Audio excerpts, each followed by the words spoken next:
I am not in Colorado, I'm in Arizona. And that is because we are starting a brand new series, ChargeZilla.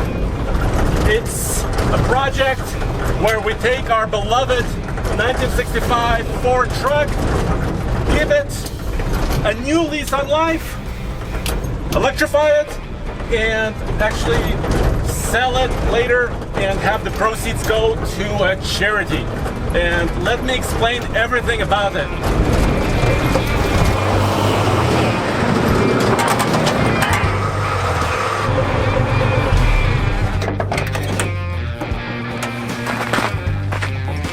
A few months ago, the guys at LegacyEV called me up and they said we should collaborate together on a project, take something cool and actually give it a new life.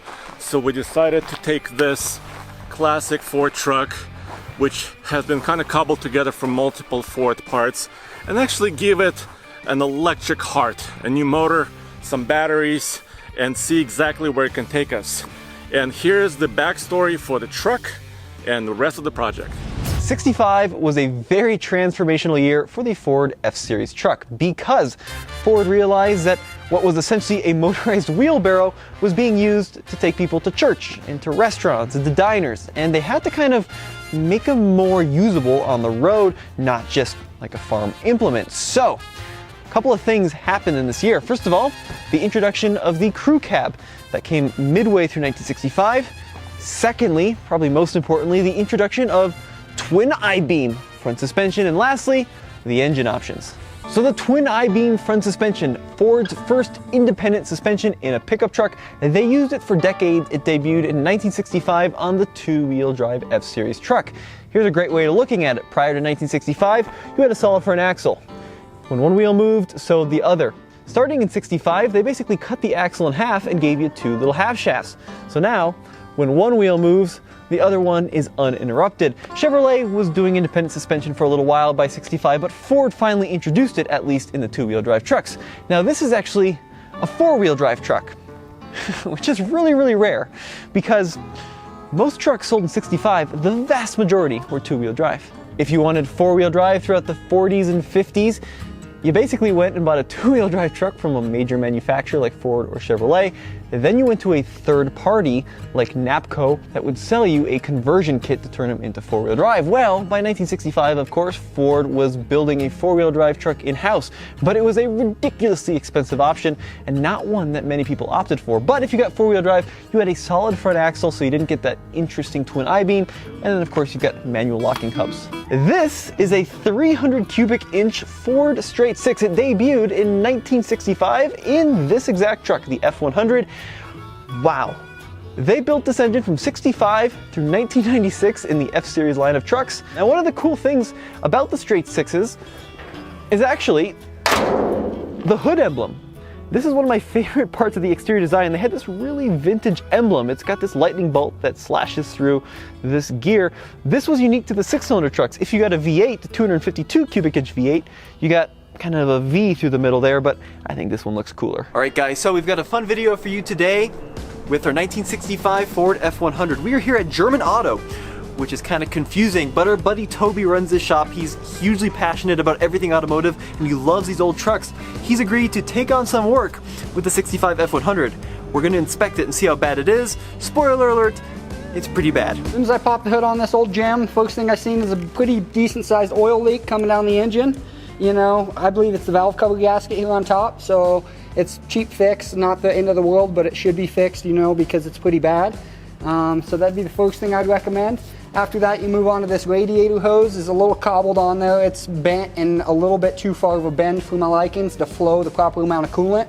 So I would definitely get a proper radiator molded hose that's bent properly for that. One of the other big issues I'm seeing is it's going to need a carburetor to come off and get rebuilt.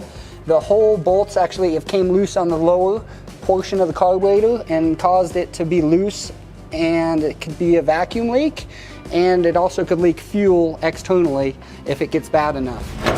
Here's the truck. Let me introduce it the way it is now. This may look like an F-100 truck, and it's really cool. It attracts a lot of attention, and I love it. Under the hood is a straight six 300 cubic inch gas motor that was probably taken out of a really medium duty dump truck of approximately the same era. And it also has a 4-speed manual transmission. And the chassis of this truck is a heavy duty setup, probably from an F-250, including heavy duty axles front and rear with 8 lug hubs. So this truck is not a Concours quality truck. It's our good old classic Ford, and I think it makes a cool candidate for a project like this. Well, you might be saying, why don't you leave it alone, Andre? This truck is good the way it is. And it's true to some extent, but the engine is tired, the suspension needs some work. It may need a couple of other pieces of work.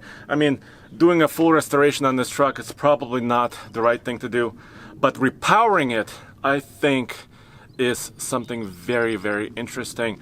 So in the rest of this video, I'm gonna show you the shop, first LegacyEV, also 101 Motors, where the transformation is gonna take place, and also unwrap and unbox some of the big components involved in this project. So let's go.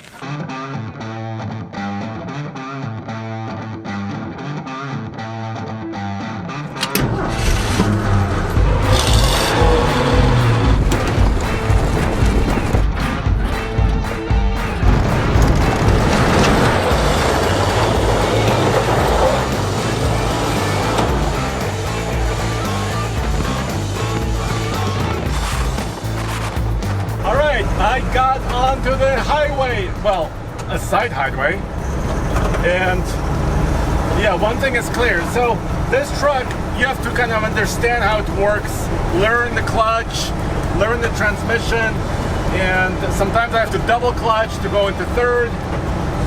The second and fourth are pretty easy, and right now it feels like I'm going 55 miles an hour, but I'm going 40. So yeah, it's okay. This truck is okay. It doesn't love to go fast. It's loosey-goosey. It's loud and slowish. Hopefully some of those things can be fixed by giving it a new heart.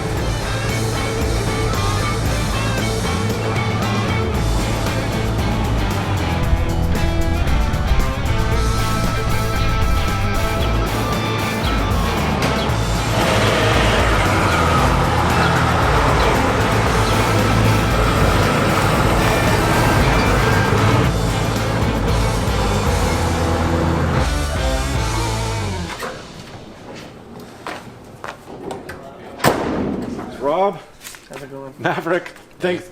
Good to see you guys again. What do you think? Oh man, Love it. it's pretty awesome. Is it cool or what? So I kind of wanted to show you the truck, and I also want to kind of introduce what you guys do, and then dig down deeper and actually talk about what we're gonna do with this truck. Yeah, So let's dig in, huh? yeah, let's do it. Do you think it's kind of rough? Is it cool? I think it's cool.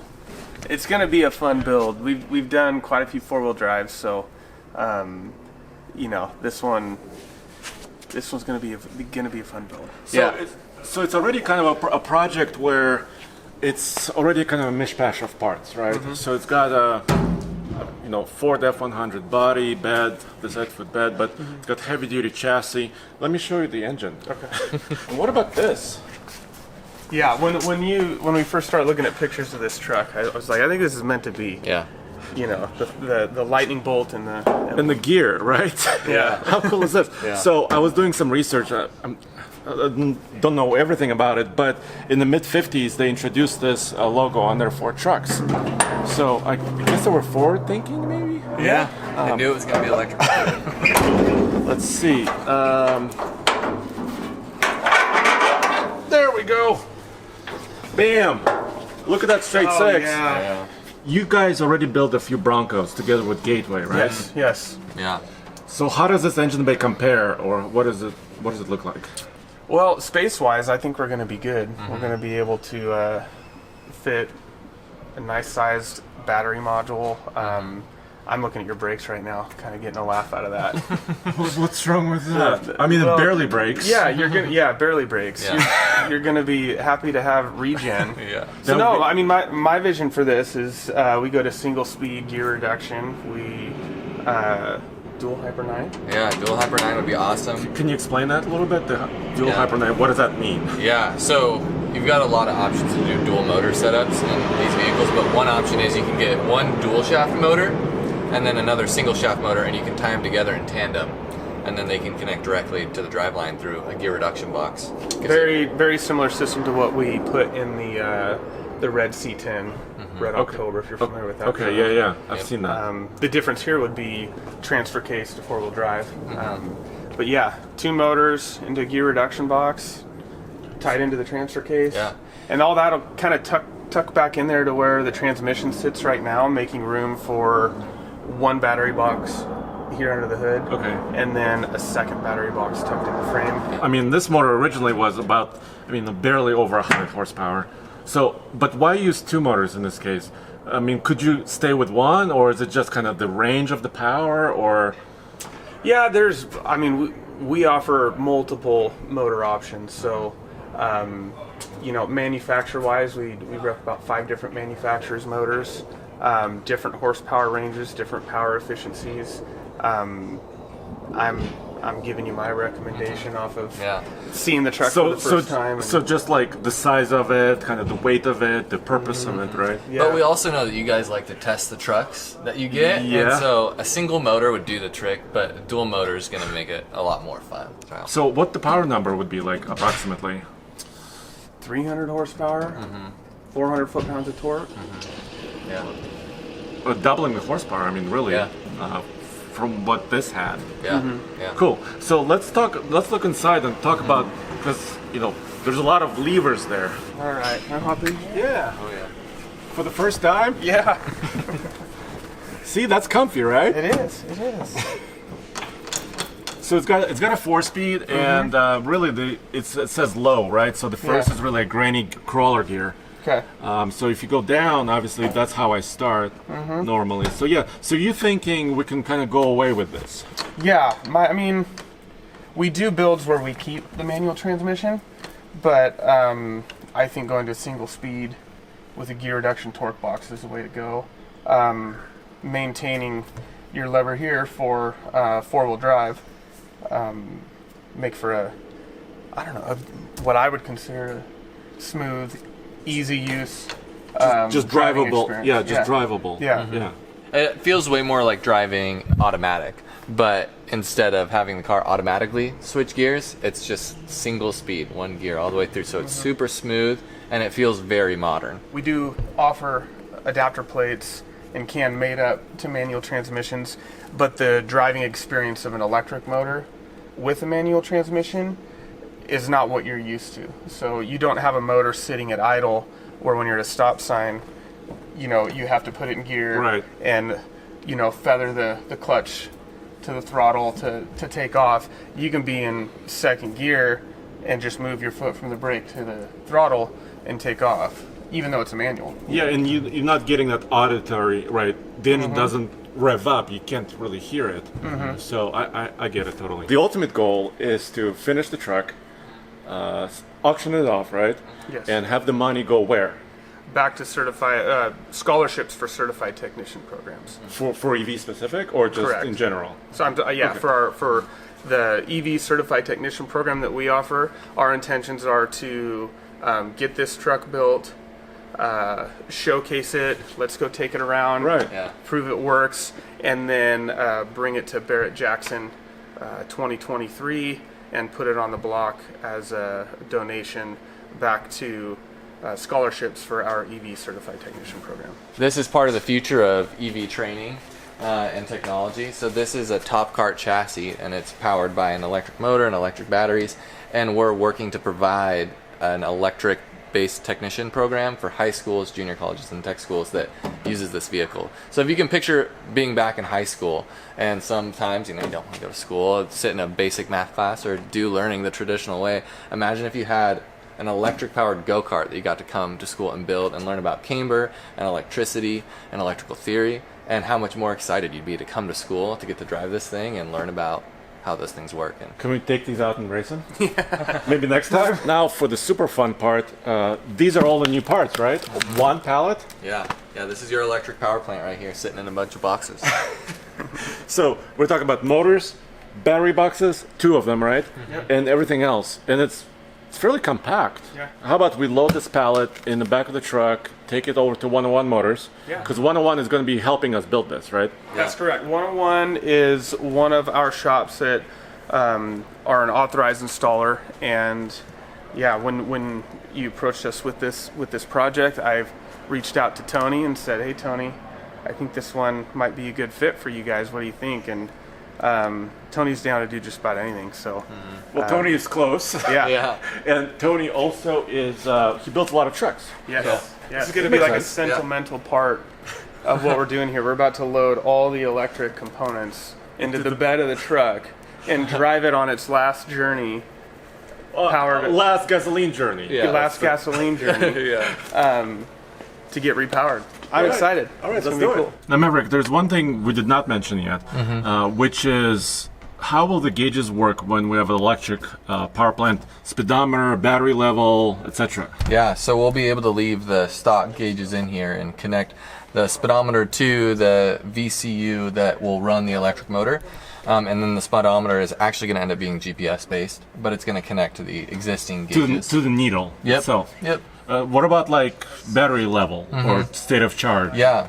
So battery level is going to be managed off the battery management system, or the BMS, and that's also going to wire into the fuel gauge that's in the existing gauge. But we'll also we have these modern LCD displays that we're also going to mount. So this is going to end up showing your battery levels, and it's going to actually break down each cell that's in your battery pack, so you can monitor the discharge and recharge from each cells. And then we typically mount them in different places. We can even mount them under the hood, so you could get out and lift up the hood and check your battery levels. Put them in the glove box. We'll probably end up mounting it beneath the stereo over Somewhere here. Yeah, somewhere down here. We'll see what ends up happening with this one and where it fits aesthetically. But what you need to see is your total battery capacity level, and that'll be wired into the fuel gauge. Speaking of batteries, what's the capacity of the batteries we're putting in? Yeah, it's a 68 kilowatt hour battery pack. We're using 15 Tesla modules, and typically they're rated a little bit higher, but when you use a used Tesla module, they're a little bit depleted from their original capacity. Is So- it like there's a cushion? Yep, a little bit of above it, cushion. yeah. Right, yep. So we rate them at about 68 kilowatt hours.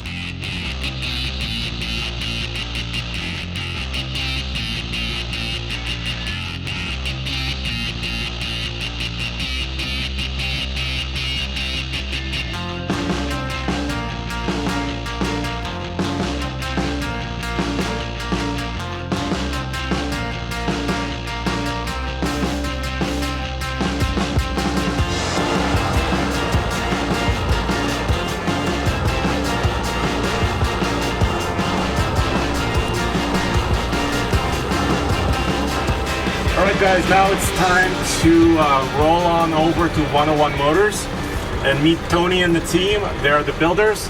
And there goes Rob in a caddy. And that is an electric caddy. And I want to do a whole other separate video about it. So, and I am hauling all the electrified parts in the bed of this truck. And the reason for it is very simple. This is a truck at the end of the day. It does work. It hauls heavy loads. It tows trailers. So yes, it's going to be repowered, but it's not going to shy away from doing work. Any type of work.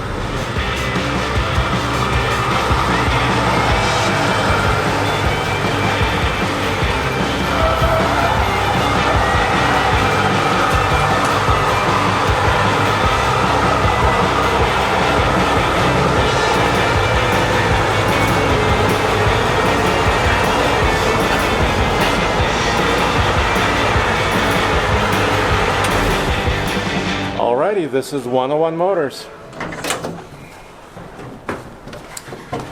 Alrighty, Tony, hey, How you doing, Andre? Good to see you again. Good to see you. Yes, Rob and I, well, he drove his Cadillac over here, and I drove the, we're calling it ChargeZilla. Wow, that's very nice. What do you think about that name? I think that'll work perfect. Yeah. Okay, so basically, Rob, so you wanted to just mention like that 101 Motors is kind of like just one of the shops that we could work with, right? Yes, absolutely. So when you approached us about this opportunity, we thought of Tony and 101 Motors, shop we work with that pretty proud of. He's got a pretty amazing facility here. So It is, and he built a lot of cool trucks, as we can see.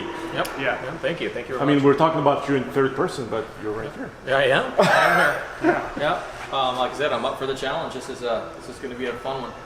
Fun project.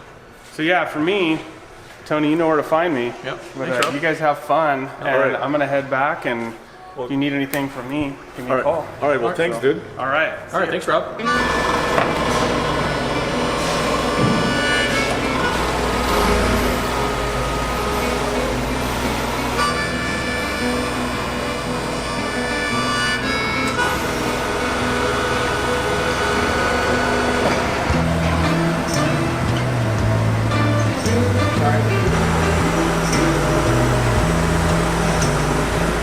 Electric powertrain components have been delivered.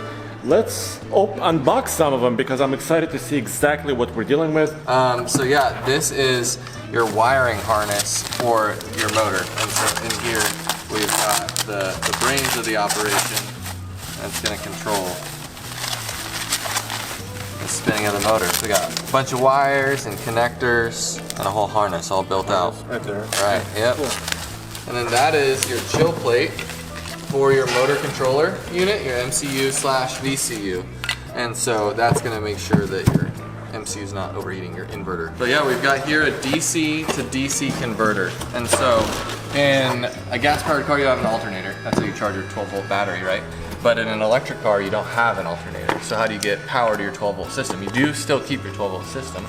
And so this takes high voltage battery power and it steps it down in voltage to run the 12-volt system. And then this is our EVCC, which is your EV charge controller. So this is gonna end up taking power from the grid and then converting it to power in the electric vehicle.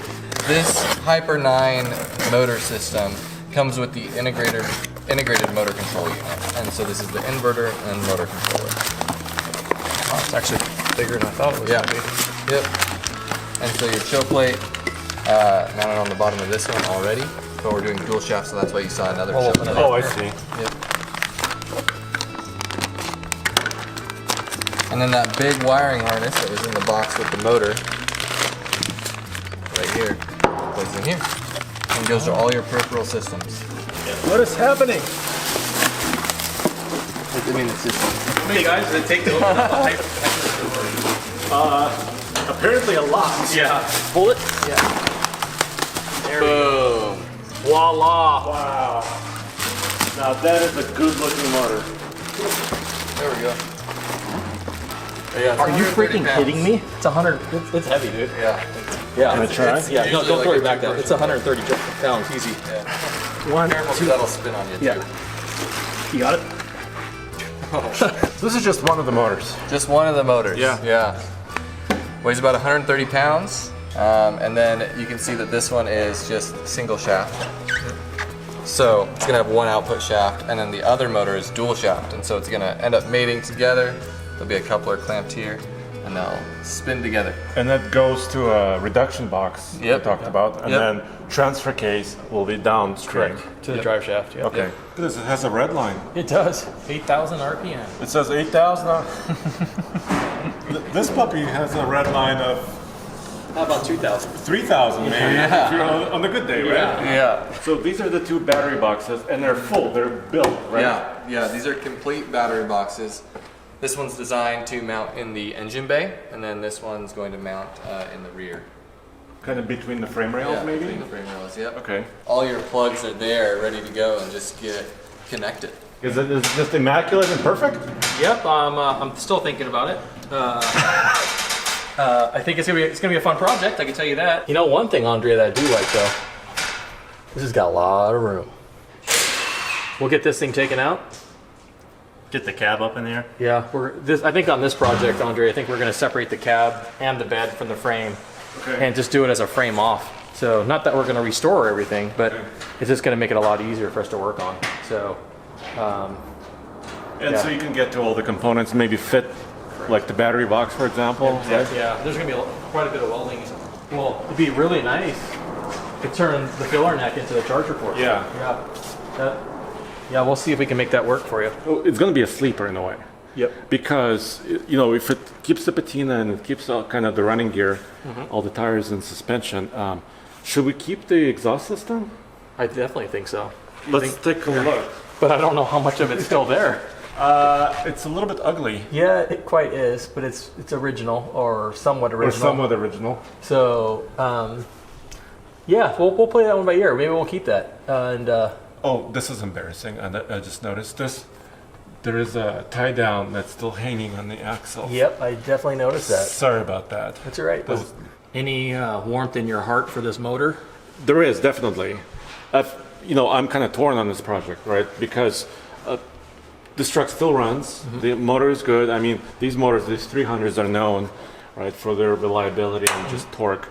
But I mean, this truck is already. I mean, this is not a show vehicle. It's been a project truck all of its life, it seems. All right. So I think it's time for it to gain another life, right? Yeah, absolutely. And gain a new lease on life and keep going. Well, now it's the emotional moment. I took off the license plates of now project ChargeZilla, and then I have to go fly back to Colorado, and hopefully I can jump in here back to 101 Motors and the LegacyEV team to see exactly how they're building out this truck, and then hopefully take it for a drive very, very soon. So stay tuned to this. Follow us on TFLtruck.com and TFL-studios.com for all the latest Project ChargeZilla and also all the automotive news. Welcome to the second episode in our ChargeZilla series. And it's been, 2.5 weeks, and I'm back right here at 101 Motors. We planned on taking the body and the bed off, so we pretty much have all the bolts and all the rusted bolts cut out and things like that to get the bed off.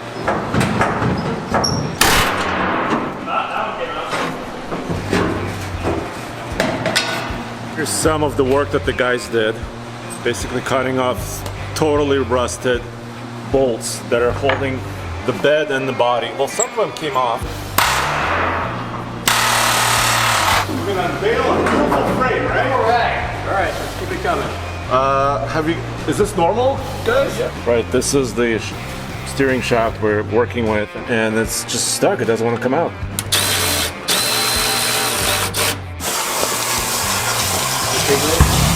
It's fine. Oh, wow. A hatchet. Yeah, check that out.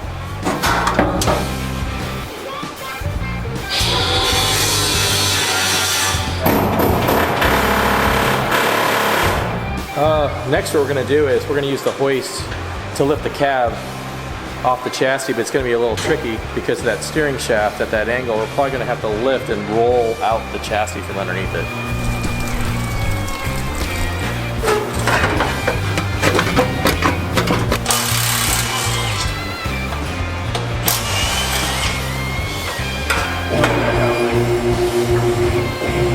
Oh, hey, we got